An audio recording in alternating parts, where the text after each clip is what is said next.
तो दोस्तों आज हम लोग बात करेंगे एक ऐसे ही कंपनी के आईपीओ के बारे में जिसका आईपीओ तो अभी ओपन नहीं हुआ है, बट आईपीओ ओपन होने से पहले ही इसके ग्रे मार्केट में काफ़ी अच्छा खासा डिमांड बना हुआ है। जी हाँ दोस्तों, फिलहाल इसके ग्रे मार्केट में 20% के आसपास डिमांड बना हुआ है, बट उम्मीद है कि आगे इसके ग्रे मार्केट में और डिमांड बढ़ सकता है। जी हाँ, हम लोग बात करने वाले हैं सुदीप फार्मा के आईपीओ के बारे में, जो आपको 21 नवंबर से ओपन होते हुए नजर आ जाएगा। इसलिए आज के इस वीडियो में दोस्तों हम लोग बात करेंगे इस आईपीओ कंप्लीट रिव्यू के बारे में, जानेंगे कि क्या हमें इस आईपीओ में अप्लाई करनी चाहिए या फिर नहीं करनी चाहिए।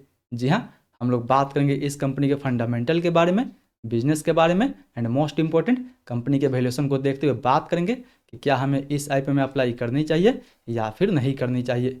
अप्लाई करनी चाहिए तो लिस्टिंग गेंस के हिसाब से अप्लाई करनी चाहिए या फिर लॉन्ग टर्म का व्यू लेके हमें इस आईपीओ में अप्लाई करनी चाहिए। तो आप दोस्तों बस इस वीडियो के अंत तक बने रहें ताकि ओवरऑल आपको इस आईपीओ में क्या डिसीजन बनानी चाहिए उसका एक बेटर पिक्चर मिल सके। तो फिर चलिए बिना आपका समय गंवाए सीधा वीडियो में आगे बढ़ते हैं। लेकिन उससे पहले दोस्तों, अगर आप इस चैनल पर नए हैं तो कृपया चैनल सब्सक्राइब कर इस वीडियो को एक लाइक जरूर दीजिए। अब चलिए सीधा आगे बढ़ते हैं और सबसे पहले बात कर लेते हैं कंपनी के बिजनेस के बारे में कि आखिर ये कंपनी काम क्या करती है, इस कंपनी का मेन रेवेन्यू सोर्स क्या है।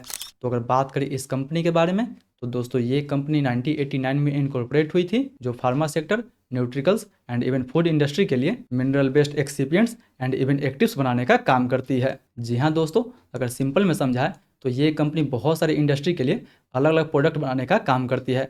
जैसे आप फार्मा सेक्टर ही ले लीजिए, क्योंकि फार्मा सेक्टर में दवाई बनाने के लिए एक्टिव इंग्रेडिएंट्स ज़्यादा, आपको इनएक्टिव इंग्रेडिएंट का जरूरत देखने को मिल जाता है। जी हाँ दोस्तों, ये कंपनी डायरेक्टली दवाई तो नहीं बनाती है, बट दवाई में यूज होने वाले जो भी इनएक्टिव इंग्रेडिएंट होता है उसको ये कंपनी मैन्युफैक्चर करती है एंड बड़े बड़े फार्मा सेक्टर को सप्लाई करती है। जैसे अगर आपको सिंपल में समझाएं तो जैसे आप पैरासीटामोल का टैबलेट देखते हैं तो टैबलेट में पैरासीटामोल लगभग आपको 100 mg में देखने को मिल जाता है, 250 mg में देखने को मिल जाता है, या फिर इवन 500 या फिर 700 mg में देखने को मिल जाता है। यानी यहाँ पे जो एक्टिव इंग्रेडिएंट है पैरासीटामोल, वो लगभग आपको लिमिटेड मात्रा में यूज होता है, जबकि दवाई को शेप देने के लिए, साइज देने के लिए, या फिर कंसिस्टेंसी या फिर हार्डनेस बोल ले, उन सबको देने के लिए ये कंपनी अलग से इनएक्टिव इंग्रेडिएंट का यूज करती है। एंड वही इनएक्टिव इंग्रेडिएंट जो है ये कंपनी बनाने का काम करती है, जिसका यूज आपको फार्मा सेक्टर में भी देखने को मिल जाता है, डायट्री हेल्थ में भी देखने को मिल जाता है, इन्फेंट न्यूट्रिशन में भी देखने को मिल जाता है, डेयरी प्रोडक्ट में भी देखने को मिल जाता है,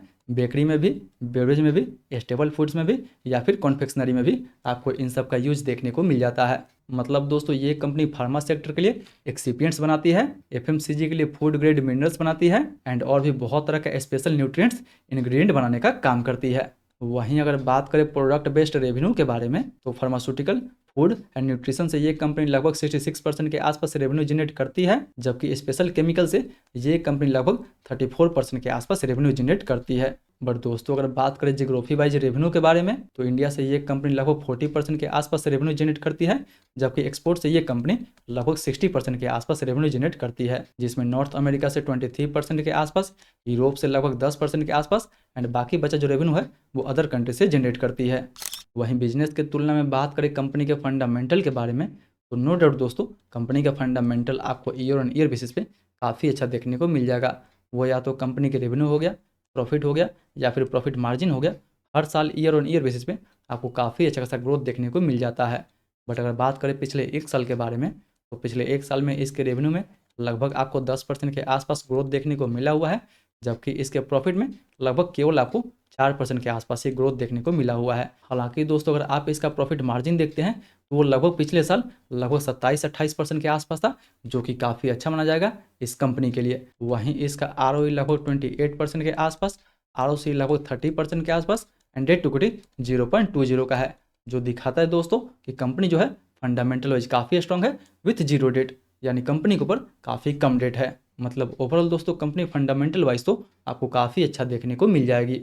बट दोस्तों फंडामेंटल के तुलना में अगर बात करें कंपनी के वैल्यूएशन के बारे में तो फिलहाल दोस्तों कंपनी ने अपने आरएचपी में ऐसा कोई कंपनी को मेंशन नहीं की है जिसको हम इस कंपनी के साथ डायरेक्टली कंपेयर कर सकते हैं।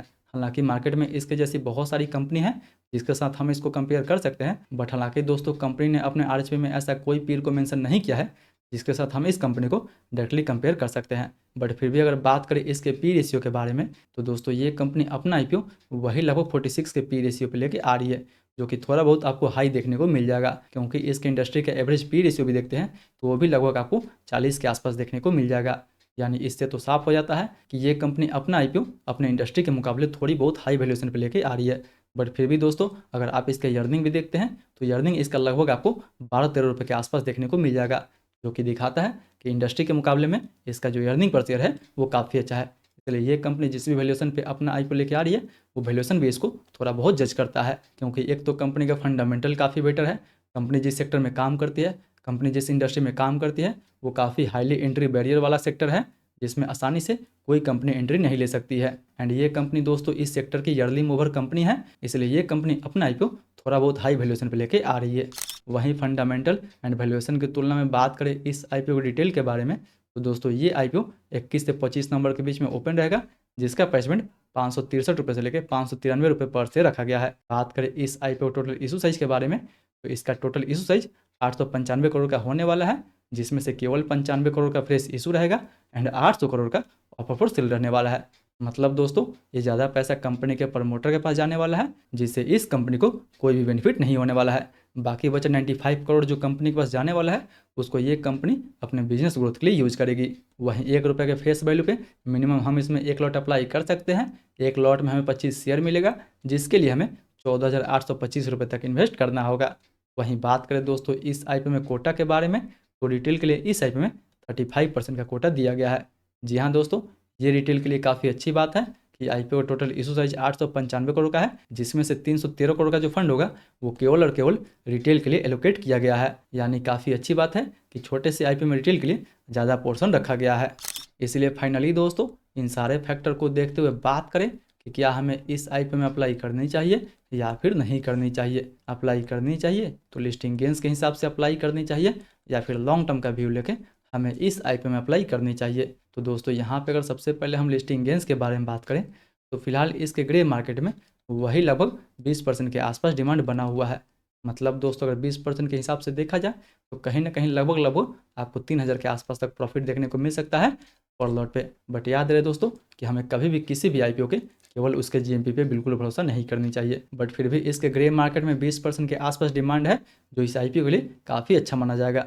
इसलिए अगर आप इस आईपीओ में केवल लिस्टिंग गेंस के लिए अप्लाई करना चाहते हैं तो 20% का ये डिमांड आईपीओ के दूसरे एंड इवन तीसरे दिन तक भी बना रहता है, तो इस आईपीओ में आपको लिस्टिंग गेंस के लिए ज़रूर अप्लाई करनी चाहिए। एंड हाँ दोस्तों, अगर आपको किसी भी आईपीओ के लेटेस्ट जीएमपी की जानकारी चाहिए तो उसके लिए आप हमारे टेलीग्राम ग्रुप से जुड़ सकते हैं, जहाँ पे आपको हर आईपीओ के लेटेस्ट जीएमपी की जानकारी देखने को मिल जाता है।